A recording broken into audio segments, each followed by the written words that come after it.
Hello, ഇന്നത്തെ പുതിയൊരു വീഡിയോയിലേക്ക് എല്ലാവർക്കും സ്വാഗതം. ഇന്നത്തേതൊരു വീക്കിലി വ്ളോഗാണ്. ഞാൻ നാട്ടിലുള്ളപ്പോഴുള്ള 3-4 ദിവസത്തെ വിശേഷങ്ങളാണ് ഈ വീഡിയോയിൽ കാണിക്കുന്നത്. അപ്പം ഞങ്ങളെല്ലാവരും റെഡിയായി നിൽക്കുന്നത് മുതുകുളത്ത് ഞങ്ങളുടെ വീട്ടിലേക്ക് പോകുന്നതിന് വേണ്ടിയിട്ടാണ്. അപ്പോൾ അവിടെ എല്ലാവരും ഞങ്ങളെ കാത്തിരിക്കുകയാണ്. അപ്പോൾ രാവിലെ തന്നെ ഞങ്ങൾ വീട്ടിലേക്ക് ഇറങ്ങുവാണ്. ആദ്യമോനൊക്കെ ഭയങ്കര വിഷമത്തിൽ നിൽക്കുക. കാരണം അവന് ബദ്രിയെ പിരിഞ്ഞിരിക്കാനേ പറ്റത്തില്ല. കാരണം നമ്മൾ ഇപ്പോൾ ഒരാഴ്ചയല്ലേ നാട്ടിലുള്ളൂ. അപ്പോൾ അവൻ പറയുമായിരുന്നു ബദ്രിമോനെ ഇവിടെ നിർത്തിയിട്ട് പൊയ്ക്കോളാൻ. പക്ഷേ ഇനി ഞങ്ങൾ വരും വരെ അവൻ ഒറ്റയ്ക്കല്ലേ ഉള്ളൂ. അതിൻ്റെ വിഷമത്തിലാണ് അവന്. അപ്പോൾ നമുക്കിനി നേരെ വീട്ടിലേക്ക് പോവാം. കടലും കായലും തോടുകളും വയലുകളും ഒക്കെ ഉള്ള, അതുപോലെ തന്നെ പ്രശസ്തമായ ഒട്ടേറെ ക്ഷേത്രങ്ങളൊക്കെ ഉള്ള ഒരു സ്ഥലമാണ് ചേട്ടൻ്റേത്. അപ്പോൾ ചേട്ടൻ്റെ സ്ഥലമാണ് മുതുകുളം എന്ന് പറയുന്നത്. അവിടെ ചേട്ടൻ്റെ ബ്രദേഴ്സും അമ്മയും ചേട്ടൻ്റെ സിസ്റ്ററും അവരുടെ ഫാമിലിയൊക്കെയാണ് അവിടെ ഉള്ളത്. എൻ്റെ കുട്ടനാടൻ വ്ളോഗ് കണ്ടാൽ അറിയാം ആ നാടിൻ്റെ ഭംഗിയൊക്കെ. ആ വ്ളോഗിനകത്ത് ചേട്ടൻ്റെ എല്ലാ ഫാമിലിയും ഞാൻ കാണിച്ചിട്ടുണ്ട്. ഇന്ന് നമുക്ക് ചേട്ടന്മാരെ ഒന്നും കാണാൻ പറ്റില്ല, അവർ അബ്രോഡാണ്. ബാക്കിയുള്ള എല്ലാവരെയും നമുക്ക് കാണാൻ പറ്റും. എല്ലാവരും നമുക്ക് വേണ്ടി വെയിറ്റിംഗ് ആണ്. നമ്മുടെ വീട്ടിൽ നിന്ന് മുതുകുളത്തേക്ക് 1 മണിക്കൂറിൽ കൂടുതൽ യാത്രയുണ്ട്. അപ്പോൾ രാവിലെ ഇറങ്ങുന്നത് കൊണ്ട് തന്നെ ഇഷയ്ക്കും ബദ്രിക്കും ഫുഡൊന്നും വേണ്ടെന്ന് പറഞ്ഞു.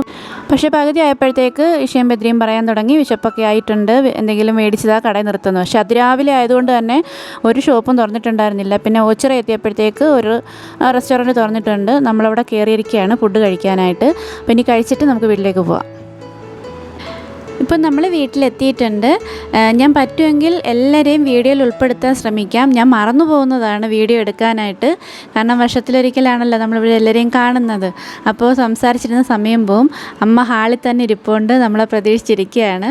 പിന്നെ ചേച്ചിയും അമ്മയും കൂടെ നമുക്ക് വേണ്ടിയിട്ടുള്ള ഫുഡുകളെല്ലാം തയ്യാറാക്കുമായിരുന്നു. ഒരുവിധം എല്ലാ പണിയും കഴിഞ്ഞു. ഞങ്ങൾ വന്നപ്പോഴത്തേക്ക് ഫുഡ് ഉണ്ടാക്കി എല്ലാം കഴിഞ്ഞു. ഇനി ഞങ്ങൾക്ക് നാട്ടുവിശേഷങ്ങളും വീട്ടുവിശേഷങ്ങളൊക്കെ പറയാനായിട്ട് ഒരുപാടുണ്ട്. ദേ ഈ വരുന്നത് എൻ്റെ നാത്തൂൻ്റെ മോനാണ്. ഇനി ഒരാളൂടെ ഉണ്ട്. മൂത്ത ആൾ എറണാകുളത്താണ്. ഇവനിപ്പോൾ 10th ഇഷയുടെ പ്രായമാണ്. ഇത്തവണ നമ്മുടെ ഫാമിലിയിൽ നിന്ന് 10th എക്സാം എഴുതാനായിട്ട് 3 പേരുണ്ട്. ചേട്ടൻ്റെ മോള് ഇഷ, പിന്നെ ഈ മോന്. പിന്നെ ഇപ്പോൾ ചേട്ടൻ്റെ അടുത്തിരിക്കുന്നത് രണ്ടാമത്തെ ചേട്ടൻ്റെ മോനാണ്. അപ്പോൾ ഓരോരുത്തരായിട്ട് ഞാൻ പരിചയപ്പെടുത്താം. വളരെ വലിയൊരു ഫാമിലിയാണ് ചേട്ടൻ്റേത്. ചേട്ടന് 2 ബ്രദറും 1 സിസ്റ്ററുമാണുള്ളത്. അപ്പോൾ അവർക്ക് ഇഷയ്ക്കും ബദ്രിക്കും കൂടി 6 കസിൻസാണുള്ളത്. അപ്പോൾ വലിയ ചേട്ടന്മാരാണ് ഇഷയ്ക്കുള്ളതെന്ന് ഇഷയുടെ ഫ്രണ്ട്സ് എപ്പോഴും പറയാറുണ്ട്. അപ്പോൾ ഇഷയടുത്ത് എന്തെങ്കിലും പിള്ളേർ വാശിക്ക് എന്തെങ്കിലും സംസാരിക്കുകയാണെങ്കിൽ ഇഷയുടെ ഫ്രണ്ട്സ് പറയും സൂക്ഷിച്ചൊക്കെ സംസാരിക്കണം, വലിയ ബ്രദേഴ്സുള്ള കുട്ടിയാണ്, സൂക്ഷിച്ച് സംസാരിക്കണമെന്ന്. അപ്പോൾ അതൊരു ക്രെഡിറ്റായിട്ടാണ് ഇഷ എപ്പോഴും പറയുന്നത്. അപ്പോൾ ഈ ചേച്ചിമാരൊന്നും ഇവിടെ ഇല്ല, അവർ അവരുടെ വീട്ടുകളിലാണ്. അപ്പോൾ അവരെയുള്ള എനിക്ക് വീഡിയോയിൽ ഉൾപ്പെടുത്താൻ പറ്റാത്തത്. പിന്നെ എൻ്റെ നാത്തൂൻ്റെ ഹസ്ബൻഡ് ഹൈദരാബാദാണ്. പറ്റുന്ന കണക്കൊക്കെ ഞാൻ വീഡിയോയിൽ എല്ലാവരെയും ഉൾപ്പെടുത്താം. അപ്പോൾ ഇനി ഞങ്ങൾ കുറച്ച് വീട്ടുവിശേഷങ്ങളൊക്കെ പറയട്ടെ. ദയാ വരുന്നത് മൂത്ത ചേട്ടൻ്റെ മോനും എൻ്റെ നാത്തൂൻ്റെ മോനുമാണ്. അപ്പോൾ അവനാണ് എറണാകുളത്തു നിന്ന് നമ്മളെ കാണാനായിട്ട് അവിടെ വെയിറ്റ് ചെയ്യാൻ. ഞാൻ ഇതിൻ്റെ മുമ്പത്തെ വ്ളോഗിൽ പറഞ്ഞില്ലേ അവൻ വെയിറ്റ് ചെയ്യുന്നുണ്ടെന്ന്. അവനായിരുന്നു. അപ്പോൾ നമുക്ക് അവിടെ വെച്ച് കാണാൻ പറ്റാത്തത് കൊണ്ട് അവൻ ഞങ്ങളെ കാണാനായിട്ട് ഇവിടെ ഇട്ട് വന്നതാണ്. അപ്പോൾ ഇവരൊക്കെയാണ് ഇഷയുടെയും ബദ്രിയുടെയും കസിൻസ്. ഇതാണ് ഇവരെ കാണിച്ചിട്ടാണ് ഇഷ അവരുടെ ഫ്രണ്ട്സിനെയൊക്കെ ഭയപ്പെടുത്തി വെച്ചിരിക്കുന്നത്. അപ്പം ഈ മോന് BSc നഴ്സിംഗ് കഴിഞ്ഞതാണ്. അപ്പോൾ ഇനിയിപ്പം മക്കളെ എല്ലാവരെയും കണ്ടു. ഇനി 2 പേരും കൂടെ ഉണ്ട്. ഇനി അവരെ കാണാനായിട്ടാണ് ഞങ്ങളിപ്പോൾ പോകുന്നത്. ഇനി ഞങ്ങളെ ചേട്ടത്തിയമ്മയുടെ വീട്ടിലോട്ട് പോവുകയാണ്. ഒരുപാട് ദൂരമൊന്നുമില്ല, നമ്മളെ വീടിൻ്റെ അടുത്തൊക്കെ തന്നെയാണ് അവരും താമസിക്കുന്നത്. കാർത്തികപ്പള്ളിയിലും കരുവാറ്റയിലും അയാമ്പറമ്പ് അങ്ങനെയൊക്കെയുള്ള സ്ഥലങ്ങളിലാണ്. ഇനി നമ്മൾ അങ്ങോട്ടാണ് പോകുന്നത്. ഈ കാണുന്നത് ഹരിപ്പാട് പ്രശസ്തമായ സുബ്രഹ്മണ്യസ്വാമി ക്ഷേത്രമാണ്. അപ്പം ഈ സമയത്ത് ക്ഷേത്രം അടച്ചിട്ടേക്കുവാണ്, അതുകൊണ്ട് നമുക്ക് കയറാനൊന്നും പറ്റിയില്ല. അപ്പം മുതുകുളത്തെ വ്ളോഗ് അത്രയേ ഉണ്ടായിരുന്നുള്ളൂ. ഞാൻ കൂടുതൽ വീഡിയോസൊന്നും എടുത്തിട്ടുണ്ടായിരുന്നില്ല. ഇത് അടുത്ത ദിവസത്തെ വ്ളോഗാണ്. അപ്പം ഇന്ന് നമ്മളെ ദിവസം തുടങ്ങുന്നത് തന്നെ ഇടിയപ്പവും മുട്ടക്കറിയും കഴിച്ചുകൊണ്ടാണ്. അപ്പം ഇതിന് ബദ്രി മിഷി ഇട്ടേക്കുന്ന പേര് നൂഡിൽസ് എന്നാണ്. അപ്പം നൂഡിൽസ് അപ്പമാണ്. ഇടിയപ്പം എന്ന് എത്ര പറഞ്ഞു കൊടുത്താലും അവർ നൂഡിൽസ് അപ്പം എന്നേ പറയത്തുള്ളൂ. അപ്പോൾ അവർക്ക് വേണ്ടിയിട്ടാണ് ഇന്ന് ഇടിയപ്പം അമ്മ ഉണ്ടാക്കിയിട്ടുള്ളത് തന്നെ. ഇനി കാപ്പിയൊക്കെ കുടിച്ച് കഴിഞ്ഞിട്ട് നമുക്ക് മീൻ മേടിക്കാനായിട്ട് പോകണം. അപ്പം ഞാനും ചേട്ടനും കൂടെ ബ്രേക്ക്ഫാസ്റ്റൊക്കെ കഴിഞ്ഞിട്ട് മീൻ മേടിച്ചുകൊണ്ട് വരാമെന്ന് വിചാരിക്കുന്നു. അപ്പോൾ ചേട്ടന് വലിയ മീനുകളൊന്നും ഇഷ്ടമല്ല, എന്തെങ്കിലും ചെറിയ മീനുകളൊക്കെ ഉണ്ടോ എന്ന് നോക്കാം. അപ്പോൾ നമ്മൾ പറയത്തില്ലേ ചൂട, നെത്തോലി എന്നൊക്കെ പറയുന്നത്, അത്തരം മീനുകളാണ് ചേട്ടന് ഇഷ്ടം. അപ്പോൾ അത് പൂനെയിലൊന്നും കിട്ടാറില്ല. അപ്പം നമുക്കിഷ്ടമുള്ള മീനുകൾ നമ്മൾ തന്നെ പോയി മേടിക്കാമെന്ന് വിചാരിച്ചിട്ടാണ് ഞങ്ങൾ 2 പേരും കൂടെ പോകാമെന്ന് പ്ലാൻ ചെയ്തത്. അപ്പോൾ എന്തൊക്കെയാണുള്ളതെന്ന് നോക്കാം. ചെറിയ മീനുകൾ പ്രതീക്ഷിച്ച് വന്നെങ്കിലും ഉള്ളതെല്ലാം വലിയ മീനായിരുന്നു. പിന്നെ നമ്മൾ ആഗ്രഹിച്ച കണക്ക് നെത്തോലി ഉണ്ടായിരുന്നു. ചേട്ടൻ്റെ സ്ഥലത്തൊക്കെ ചൂടയെന്നാണ് പറയുന്നത്. അതുപോലെ ചാളയും ഉണ്ടായിരുന്നു. ആ ചാളയ്ക്ക് ഇവരെ സ്ഥലത്ത് മത്തി എന്നാണ് പറയുന്നത്. എനിക്ക് മൊത്തം കൺഫ്യൂഷനാണ്. എനിക്ക് മുതുളത്ത് പോയാലേ നമ്മൾ പറയുന്ന ചില വാക്കുകളൊന്നും അവിടെ പറയാറ് പോലും ഇല്ല. ചിലതൊക്കെ ചീത്ത വാക്കുകളായിരിക്കും. അതുകൊണ്ട് തന്നെ എനിക്ക് സംസാരിക്കാൻ തന്നെ ബുദ്ധിമുട്ടാണ്. അപ്പം നമ്മൾ മീൻ മേടിച്ചിട്ടുണ്ട്. ചേട്ടൻ്റെ ഇഷ്ടപ്പെട്ട നെത്തോലിയും ചാളയൊക്കെ വാങ്ങിച്ചിട്ടുണ്ട്. അതുകൊണ്ട് ഈ കാണുന്ന സ്കൂള് ഞാൻ പഠിച്ച സ്കൂളാണ്. LP UP സ്കൂൾ ഞാൻ പഠിച്ച സ്കൂളാണ്. അപ്പോൾ അവിടെ തന്നെ എൻ്റെ മോളും പഠിച്ചിട്ടുണ്ടായിരുന്നു. ഞാൻ മോനെ ഡെലിവറിക്ക് നാട്ടിൽ വന്ന സമയത്ത് 5-6 മാസം ഞാൻ ഈ സ്കൂളിലാണ് മോളെയും പഠിപ്പിച്ചത്. അപ്പോൾ മീനൊക്കെ വാങ്ങിച്ച് നമ്മൾ വീട്ടിൽ വന്നു. അപ്പോഴാണ് ചേട്ടൻ്റെ അടുത്ത ആഗ്രഹം അമ്മയെടുത്ത് പറയുന്നത്, മുരിങ്ങയില തോരൻ കഴിക്കണമെന്ന്. പിന്നെ മോൻ എന്തെങ്കിലും പറഞ്ഞു കഴിഞ്ഞാൽ പിന്നെ അമ്മയ്ക്ക് ഒരു സമാധാനമില്ല. അമ്മ അന്നേരം ഇറങ്ങി പുറപ്പെട്ടു. മുരിങ്ങയില ഫ്രഷ് ഇവിടെ നിൽപ്പുണ്ട്, ഉണ്ടാക്കി തരാമെന്നും പറഞ്ഞുകൊണ്ട് കഷ്ടം അമ്മ അതെല്ലാം റെഡിയാക്കാനായിട്ട് അന്നേരം തന്നെ ഇറങ്ങി. ഈ നിൽക്കുന്നത് റംബൂട്ടാനാണ്. ഒരു വർഷം നിറയെ ഇതിൽ പിടിച്ചിട്ടുണ്ടായിരുന്നു. പക്ഷെ നമ്മൾ വരുമ്പോഴൊക്കെ ഇത് പൂവിടാൻ തുടങ്ങത്തേ ഉള്ളൂ. ആ ഒരു വർഷം മാത്രമേ ഇതിനകത്ത് മൊത്തത്തിൽ നല്ലതുപോലെ പിടിച്ചിട്ടുണ്ടായിരുന്നുള്ളൂ. പിന്നെ മഴയൊക്കെ ആകുമ്പോഴത്തേക്ക് പൂവെല്ലാം പൊഴിഞ്ഞു പോവും. അവിടെ ഇവിടെയൊക്കെ ആയിട്ട് കുറേച്ചേ കാണത്തുള്ളൂ. ബെദ്രിമോൻ ഇതുവരെയും കഴിച്ചിട്ടില്ല. ഇത്തവണയെങ്കിലും കഴിക്കണമെന്നിങ്ങനെ പറഞ്ഞിരിക്കുമായിരുന്നു. ഇത്തവണയും കുഞ്ഞിന് കഴിക്കാൻ പറ്റുമെന്ന് തോന്നില്ല. കാരണം ചെറിയ കൈകളായിട്ടേ ഉണ്ടായിരുന്നുള്ളൂ. പിന്നെ നമ്മൾ മുരിങ്ങയില ഇറുക്കാനായിട്ട് നമ്മുടെ ചേട്ടന്മാരെ 2പേരെയും ഏൽപ്പിച്ചു. കാരണം അവർ പറഞ്ഞു അവർ ഇറുത്ത് തരാമെന്ന്. കാരണം ഇത് കുറച്ച് ഏറെ പണിയുള്ളതാണല്ലോ, കുറേ നേരം ഇതിനകത്തിരിക്കണമല്ലോ. ഇവർ 2പേരും കൂടെ ചെയ്യാമെന്ന് ഏറ്റേക്കുവാണ്. ഇന്ന് അച്ചുവിന് ഡ്യൂട്ടിയുണ്ട്. അവൾ ഹോസ്പിറ്റലിൽ പോകാനായിട്ട് റെഡിയാവുകയാണ്. ലീവൊന്നും എടുക്കാൻ പറ്റത്തില്ല. അതുകൊണ്ടാണ്. അല്ലെങ്കിൽ അവൾ ലീവ് എടുത്ത് നമ്മളെ കൂടെ നിന്നേനെ. ഒരു ദിവസമേ അവൾ ലീവ് എടുത്തിട്ടുണ്ടായിരുന്നുള്ളൂ നമ്മൾ വന്നതിന് ശേഷം. അച്ഛൻ്റെ കൃഷിയിടത്തെ വിളവെടുപ്പിന് വേണ്ടിയിട്ട് ഇറങ്ങിയതാണ്. ഇപ്പം വലുതായിട്ടൊന്നും കൃഷിയില്ല. എൻ്റെ പഴയൊരു വീഡിയോ ഉണ്ടായിരുന്നു, അടുക്കളത്തോട്ടം എന്നുള്ള. ആ വീഡിയോയ്ക്കകത്ത് അച്ഛൻ്റെ കൃഷിയെപ്പറ്റിയൊക്കെ ഞാൻ കാണിക്കുന്നുണ്ട്. അത് കുറച്ച് വലുതായിരുന്നു. നമ്മൾ ടെറസിൻ്റെ മുകളിലും ഒക്കെ ഉണ്ടായിരുന്നു. വീടിൻ്റെ 4 സൈഡിലും അടുക്കള സൈഡിലും ഒക്കെ ആയിട്ട് വലിയ രീതിയിലായിരുന്നു അച്ഛൻ ചെയ്തിട്ടുണ്ടായിരുന്നത്. പക്ഷേ ഇപ്പോൾ അത്രയ്ക്കൊന്നും ഇല്ല.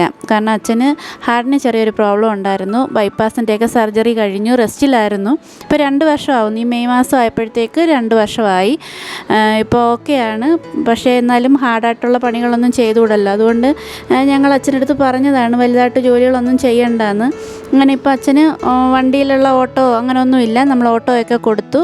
ഇപ്പോൾ ചെറിയ രീതിയിലുള്ള കൃഷിയും പിന്നെ ഗാർഡനിങ്ങും ഒക്കെ ആയിട്ടാണ് അച്ഛൻ്റെ ജീവിതം ഇങ്ങനെ പോകുന്നത്.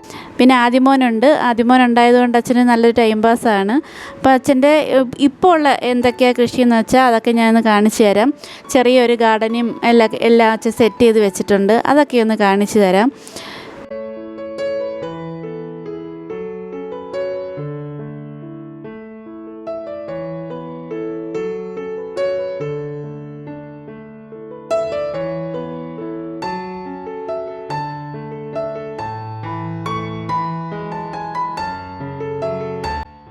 ഇത് നെക്സ്റ്റ് ഡേയിലെ വീഡിയോ ആണ്. ഇപ്പം നമ്മൾ റെഡിയായി നിൽക്കുന്നത് കുടുംബക്ഷേത്രത്തിൽ പോകാനായിട്ടാണ്. അപ്പോൾ കുടുംബക്ഷേത്രത്തിൽ പോകുന്നതിന് മുമ്പ് നമ്മളെ വീടിൻ്റെ അടുത്തുള്ള മണ്ടക്കാട് അമ്പലത്തിൽ പോകണം. അപ്പോൾ അവിടെ തൊഴുതിട്ടാണ് നമ്മൾ കുടുംബക്ഷേത്രത്തിൽ പോകുന്നത്. ഞാൻ ഈ അമ്പലം ഇതിന് മുമ്പത്തെ എൻ്റെ വ്ളോഗിൽ ഞാൻ കാണിച്ചിട്ടുണ്ടായിരുന്നു. ഒരു തവണത്തെ ഉത്സവം ഈ വർഷത്തെ അല്ല, കഴിഞ്ഞ വർഷത്തെ ഉത്സവത്തിൻ്റെ വ്ളോഗ് ഞാൻ ഇട്ടിട്ടുണ്ടായിരുന്നു. അപ്പോൾ ഇവിടെ തൊഴുതതിന് ശേഷമാണ് കുടുംബ അമ്പലങ്ങളിൽ പോകുന്നത്. ഇനി നമ്മൾ 3 അമ്പലങ്ങളിൽ പോകുന്നുണ്ട്. ആദ്യം നമ്മൾ പോകുന്നത് കടുവങ്കര ക്ഷേത്രത്തിലേക്കാണ്. ഇതാണ് കടുവങ്കര ക്ഷേത്രം. ഇത് അച്ഛൻ്റെ കുടുംബക്ഷേത്രമാണ്. അത് കഴിഞ്ഞ് ഇനി പോകുന്നത് പുറ്റിങ്ങൽ ക്ഷേത്രത്തിലേക്കാണ്. വളരെ പ്രശസ്തമായ ഒരു ക്ഷേത്രമാണിത്. വളരെ ശാന്തമായിട്ടുള്ളൊരു അന്തരീക്ഷമാണ്. വളരെ ലൈറ്റായിട്ട് നമുക്ക് ആർക്കും ശല്യമൊന്നും ഉണ്ടാകാത്ത രീതിയിൽ വളരെ ചെറുതായിട്ടാണ് ഇവിടെ പാട്ടിട്ടേക്കുന്നത്. വളരെ ശാന്തമായിട്ടുള്ളൊരു അന്തരീക്ഷമാണ്. വലിയ തിരക്കൊന്നും ഉണ്ടായിരുന്നില്ല ഞങ്ങൾ ചെന്ന സമയത്ത്. കുറേ നേരം ഞങ്ങൾ അവിടെ ഇരുന്ന്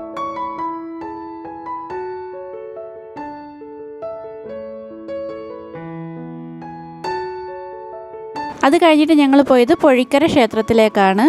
ഈ ക്ഷേത്രത്തിൻ്റെ പ്രത്യേകത എന്ന് വെച്ചാൽ നമ്മൾ അവിടെ നിന്ന് തൊഴുതുകൊണ്ടിരിക്കുമ്പോൾ ഇങ്ങനെ കടലരയ്ക്കുന്ന സൗണ്ട് ഇങ്ങനെ കേൾക്കാം. കാരണം ഈ ക്ഷേത്രത്തിൻ്റെ ബാക്ക് സൈഡിൽ കടലും കായലും കൂടെ ഒന്നിക്കുന്ന ഒരു സ്ഥലമാണ്. ഞാനത് കാണിച്ചു തരാം. തൊഴുതിറങ്ങിയതിന് ശേഷം ഞാനിത് കാണിച്ചു തരാം. അമ്പലത്തിൻ്റെ അകത്തെ ഒരു വീഡിയോസ് ഞാൻ എടുക്കുന്നില്ല, കാരണം അങ്ങനെ എടുക്കാൻ പാടില്ലെന്നാണല്ലോ. അപ്പോൾ അമ്പലത്തിൻ്റെ അകത്തെ വീഡിയോസൊന്നും ഞാൻ എടുത്തിട്ടില്ല. ഇതാണ് അമ്പലത്തിൻ്റെ ബാക്ക് സൈഡ്.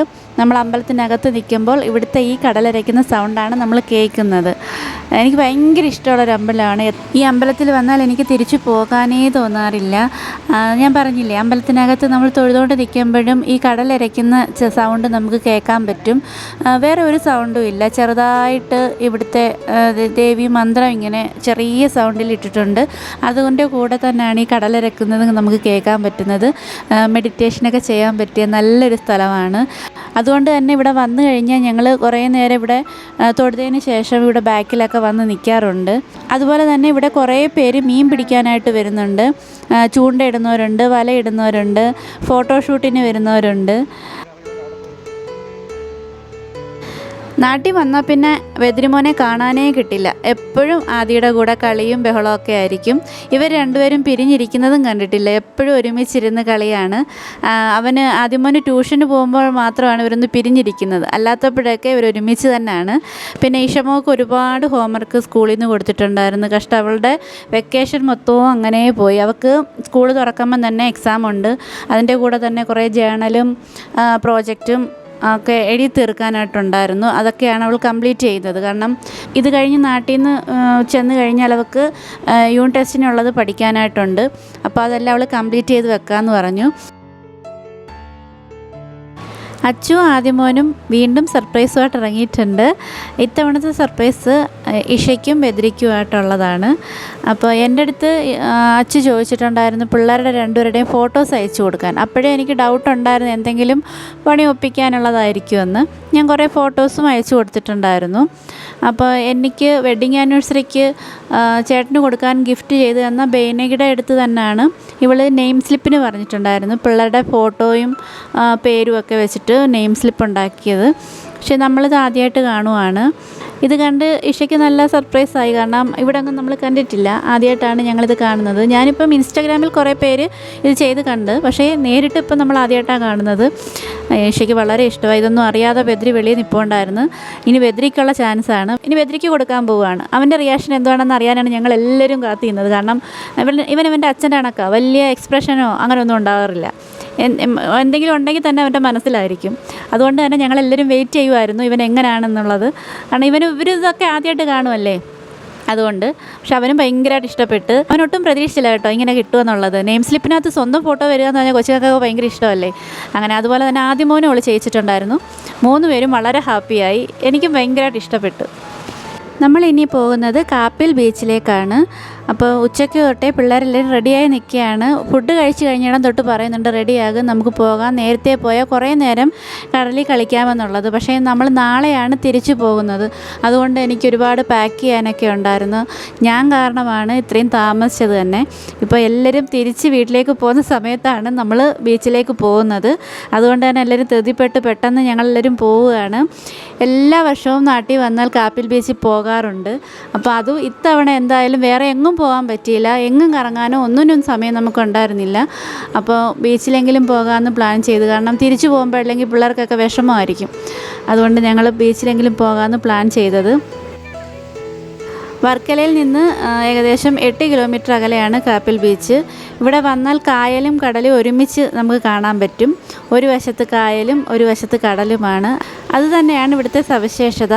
ഇപ്പോൾ ഒരുപാട് മാറ്റങ്ങൾ കാപ്പിൽ ബീച്ചിലുണ്ട്. ഞങ്ങൾ വർഷങ്ങൾക്ക് മുമ്പ് വരുമ്പോഴുള്ള ബീച്ചേ അല്ല. ഇപ്പോൾ ഒരുപാട് പുരോഗമനമുണ്ട്. ഒരുപാട് കടകൾ വന്നിട്ടുണ്ട്, റെസ്റ്റോറൻ്റ് ഉണ്ട്. അതൊക്കെ ഒരുപാട് മാറ്റങ്ങളാണ് ഇപ്പോൾ ഉള്ളത്.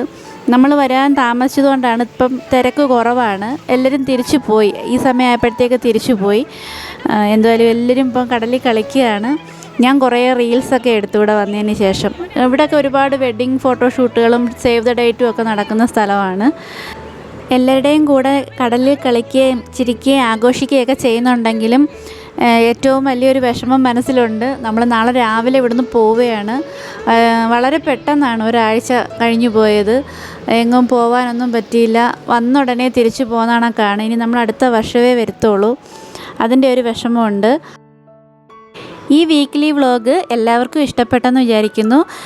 ഇനി നമ്മുടെ നെക്സ്റ്റ് വീഡിയോ എന്ന് പറയുന്നത് കേരള ടു പൂനെ ട്രിപ്പാണ്. അത് ഞാൻ ഉടനെ അപ്ലോഡ് ചെയ്യുന്നതാണ്. ഇന്നത്തെ വീഡിയോ എല്ലാവർക്കും ഇഷ്ടപ്പെട്ടെങ്കിൽ ഒന്ന് സബ്സ്ക്രൈബ് ചെയ്യുക, ഫ്രണ്ട്സിന് എല്ലാവർക്കും ഒന്ന് ഷെയർ ചെയ്ത് കൊടുക്കുക. അടുത്തൊരു വീഡിയോയുമായിട്ട് ഞാൻ ഉടനെ വരാം. അതുവരെ എല്ലാവർക്കും ബൈ ബൈ.